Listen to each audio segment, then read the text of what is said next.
Oh, Bapak di dalam. Selamat siang, Pak. Ya, siang Bu. Silakan masuk. Masuk. Oke.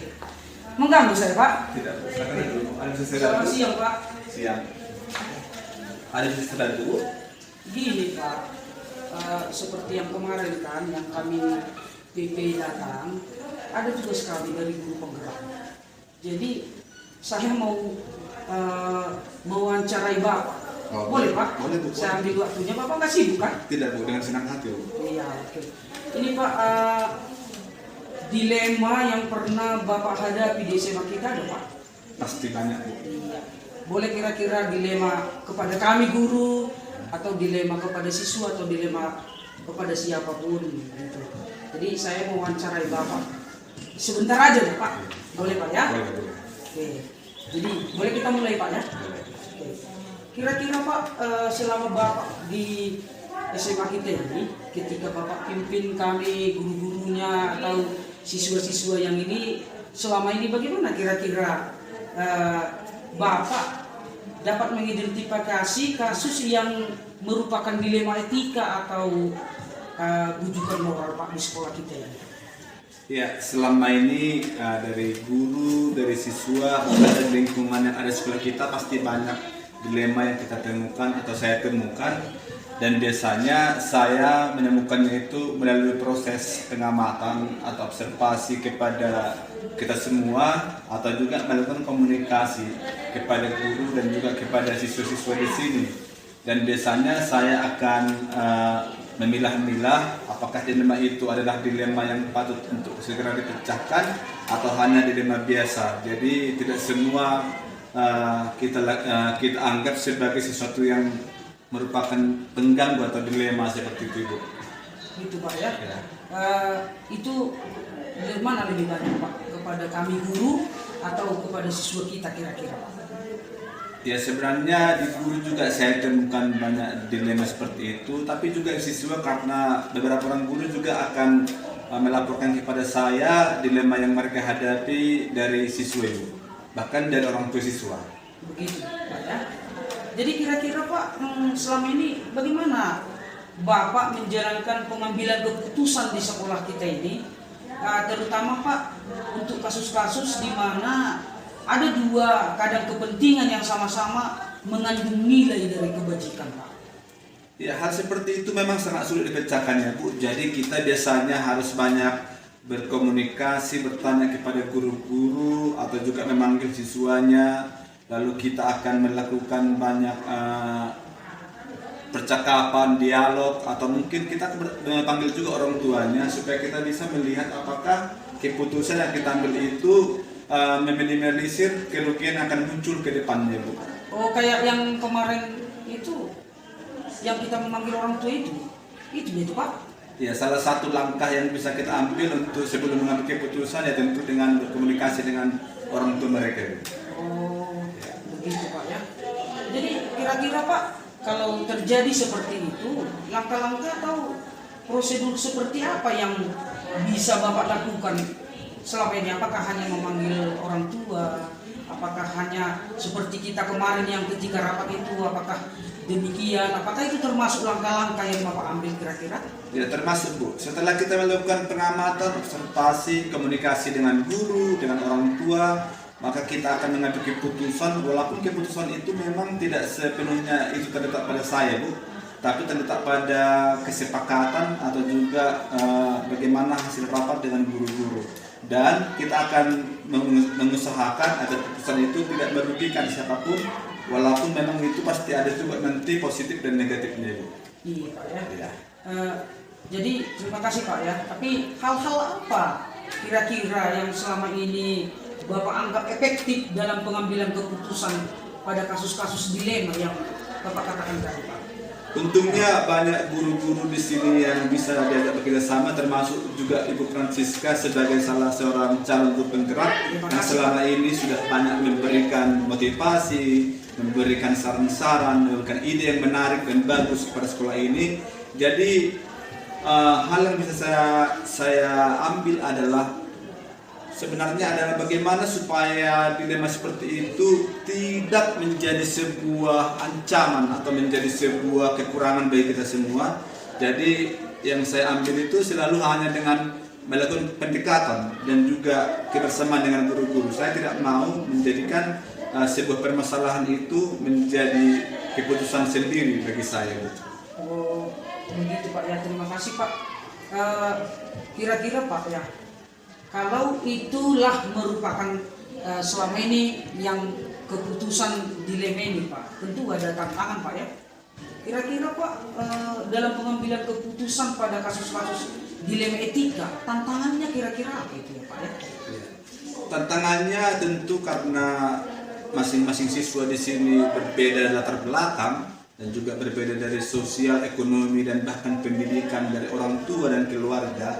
Maka tantangannya adalah bagaimana supaya dilema itu tidak permasalahan itu tidak menjadi sebuah ada ketimpangan sosial ataupun mungkin akhirnya ada kata pukul rata Bu. Karena bagaimanapun siswa kita ini kan atau guru-guru atau siapapun di sini berbeda latar belakang. Maka saya tantangannya adalah bagi saya bagaimana untuk mempelajari supaya tidak merugikan Bu. Supaya tidak merugikan baik guru, baik siswa ataupun saya sendiri.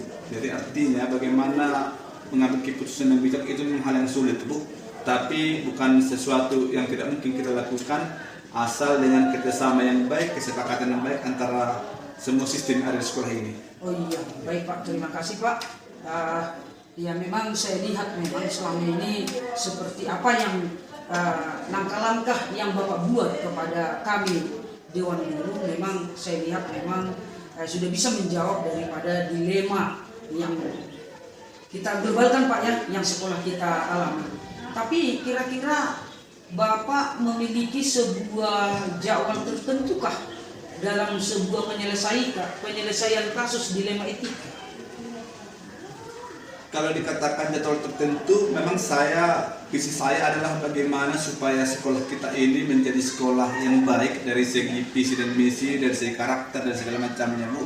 Jadi saya katakan saya tidak punya jadwal tertentu, tapi saya pasti memusatkan perhatian saya supaya hal seperti itu tidak terjadi dengan banyak di sekolah kita. Iya Pak ya. Iya, jadi kira-kira lah Pak ya, ketika ada dilema, apakah Bapak langsung itu menyelesaikan di tempat atau memiliki sebuah jadwal maksud saya untuk menyelesaikannya? Kira-kira bentuk atau prosedur seperti apa ya yang Bapak jalankan seperti itu? Perlu kami tahu sebagai tugas daripada calon guru penggerak Pak. Terima kasih Pak. Biasanya bila dilema itu termasuk ringan Ibu, artinya tidak begitu berpengaruh ke hal-hal yang lain, maka diusahakan supaya selesai pada saat itu juga Bu.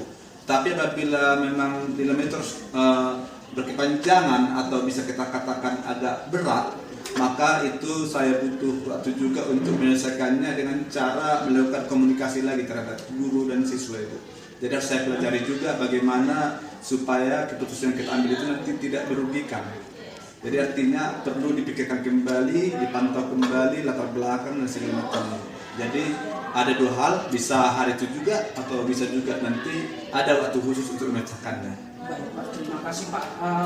Ini Pak ya, mohon waktunya kira-kira tinggal ada lagi yang mau saya tanyakan Pak. Itu kira-kira adakah seseorang atau faktor-faktor yang selama ini mempermudah atau membantu Bapak lah dalam pengambilan keputusan dalam kasus-kasus dilema etika menurut Bapak? Bagaimana Pak? Ya, saya sangat beruntung didukung oleh guru-guru yang mempunyai karakter dan visi yang sama dengan saya di sekolah kita ini, termasuklah Ibu Francisca yang memiliki wawasan dan juga niat yang baik untuk memajukan sekolah kita ini, dan saya sangat banggakan hal itu. Makanya di sini saya selalu mengutamakan bagaimana guru itu juga berperan untuk membantu saya dalam hal menyelesaikan segala masalah yang ada di sekolah kita. Jadi saya sangat bisa dikatakan bersemangat karena didukung oleh guru-guru dan bahkan anak-anak siswa dan juga orang tua mereka yang bisa saya ajak bekerja sama untuk memajukan sekolah kita ini. Demikian Pak ya, jadi saya bangga memiliki seorang kepala sekolah seperti Bapak. Ini kira-kira yang terakhir Pak.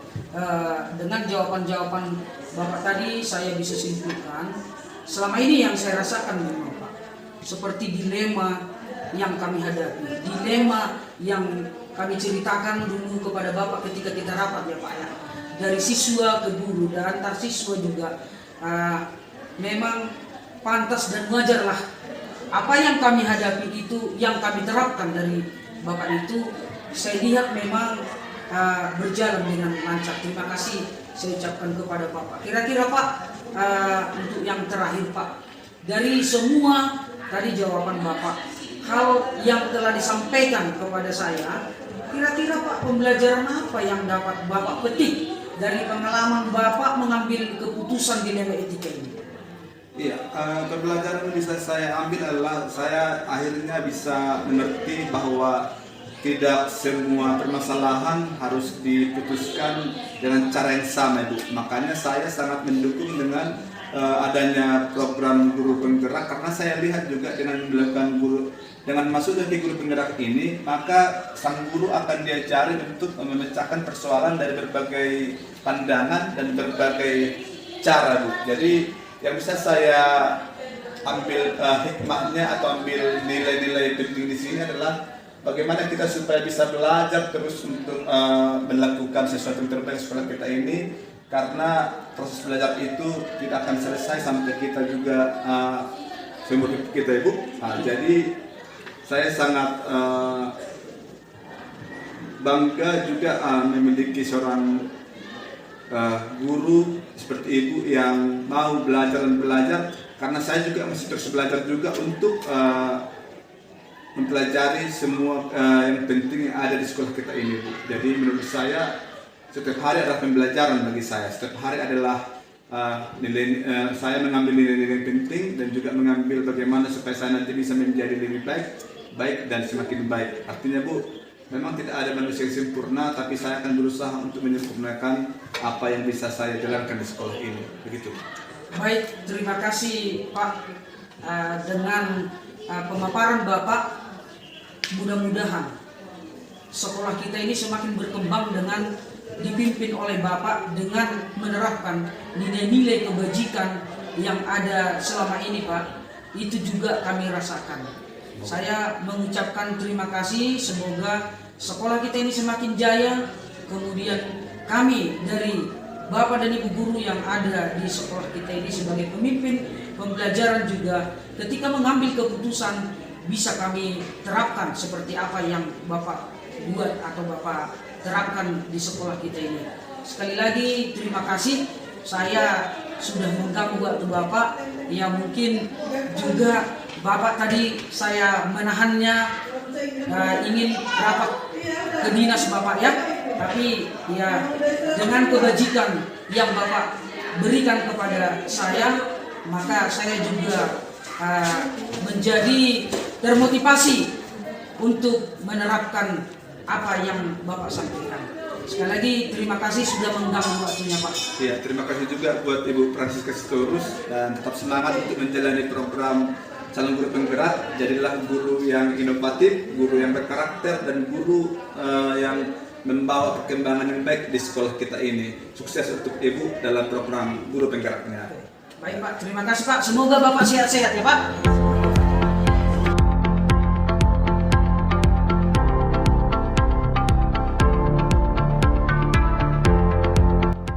Selamat pagi Bu, salam sehat.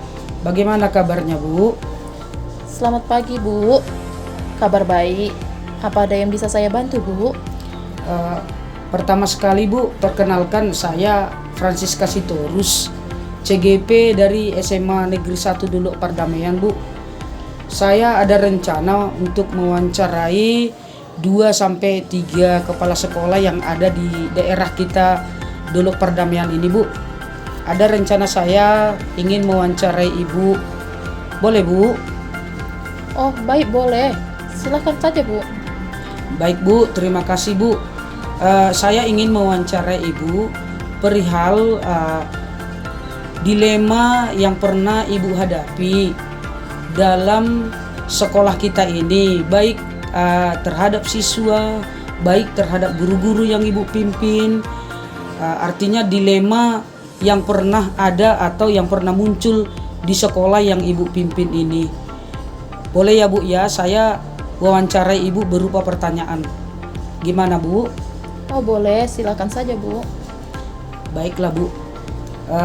Selama ini Bu, bagaimana kira-kira Ibu dapat mengidentifikasi kasus-kasus yang merupakan dilema etika atau bujukan moral Bu? Oh iya Bu, terima kasih. Jadi kasus-kasus yang selama ini yang ada, yang saya hadapin atau yang menjadi dilema di dalam sekolah ini, biasanya itu adalah ketika saya menghadapi atau melaksanaan pendataan terlebih dahulu. Contoh mengenai siswa yang terlambat, saya selalu memperhatikan siswa yang setiap hari terlambat dengan mengambil data dari guru piket dan guru BK. Pendataan itulah menurut saya merupakan identifikasi kasus yang menurut saya yang menjadi dilema etika Bu. Oh iya Bu ya. Siswa yang terlambat juga termasuk dilema etika ya Bu ya? Iya benar Bu. Oke baik Bu. Jadi selama ini Bu, bagaimana kira-kira Ibu menjalankan pengambilan keputusan di sekolah Ibu, terutama untuk kasus-kasus di mana ada dua kepentingan yang sama-sama benar atau sama-sama mengandung nilai kebajikan Bu? Iya benar Bu. Biasanya sih saya dalam pengambilan keputusan, saya ambil berdasarkan data dari guru piket ke guru wali kelas. Selanjutnya, saya akan melanjutkannya ke guru BK dan wakase kesiswaan Bu. Oh iya, demikian Bu ya. Saya lanjutkan Ibu. Kira-kira Bu, langkah-langkah atau prosedur seperti apa yang biasa Ibu lakukan selama ini? Iya, terima kasih Bu.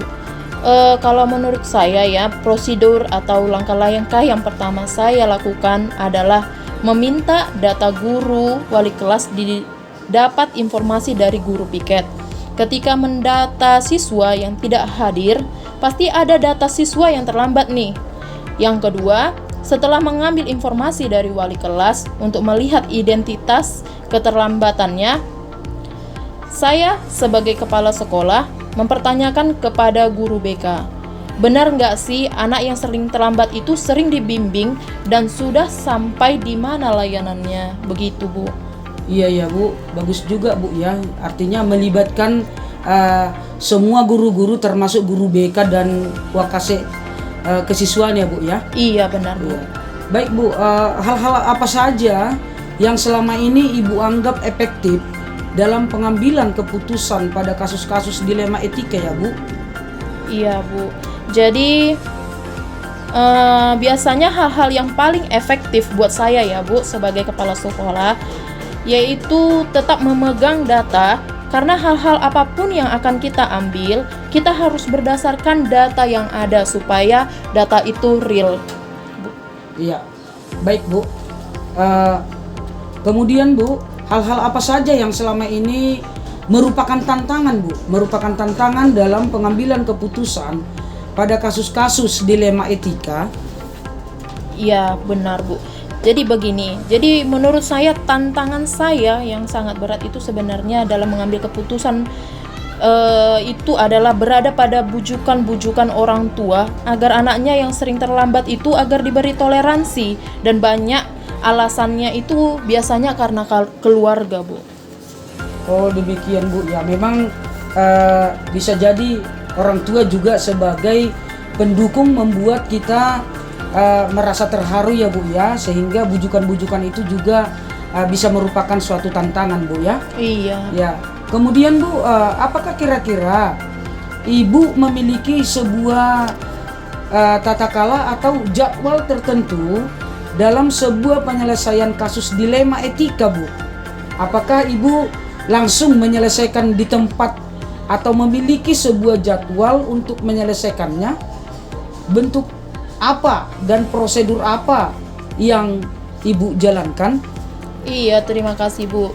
Jadi menurut saya sebagai kepala sekolah, saya telah membuat rapat koordinasi dan jadwal kepada seluruh guru yang ada di sini.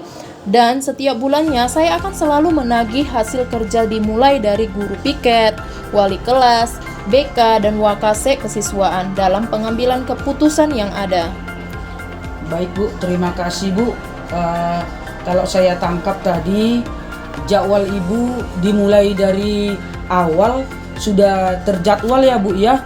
Artinya semua Ibu libatkan Bapak dan Ibu guru yang ada di sekolah kita ini untuk menjalankan tugas di mana untuk memperjuangkan anak-anak ini agar keterlambatan ketika di pagi hari ya Bu terutama ya, Iya, tidak terlalu banyak ya Bu. Terima kasih Bu. Iya. Kemudian Bu yang terakhir Bu, adakah seseorang atau faktor-faktor apa yang selama ini mempermudah atau membantu Ibu dalam pengambilan keputusan dalam kasus-kasus dilema etika Bu? Iya, benar-benar, terima kasih Bu. Menurut pengalaman saya, faktor-faktor yang mempermudah dan membantu saya dalam pengambilan keputusan itu pasti ada Bu, jelas ada. Dan yang mempermudah saya untuk mendapatkannya itu adalah mendapatkan data yang ada itu adalah berdasarkan pengawasan maupun penyelesaian masalah yang menjadi dilema bagi saya. Iya, baik Bu. Kemudian Bu, dari semua hal yang telah Ibu sampaikan, pembelajaran apa kira-kira yang dapat Ibu petik dari pengalaman Ibu dalam mengambil keputusan dilema etika ini Bu? Iya, jadi menurut dari kasus yang saya hadapin ini, pelajaran yang dapat saya ambil mengenai dilema etika ini adalah bahwa pengambilan sebuah keputusan harus sesuai dengan prosedur, data dari guru BK, di mana pada sekolah ini kan sudah ada peraturan yang disusun Bu. Baik Bu, terima kasih Bu atas waktu dan kesempatan yang Ibu berikan kepada saya.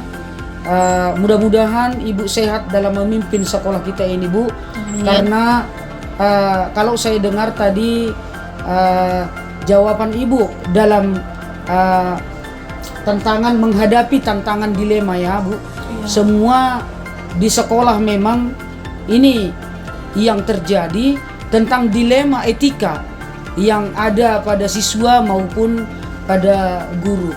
Semoga sekolah yang Ibu pimpin ini ke depannya semakin jaya ya Bu. Amin. Terima kasih atas waktunya Bu.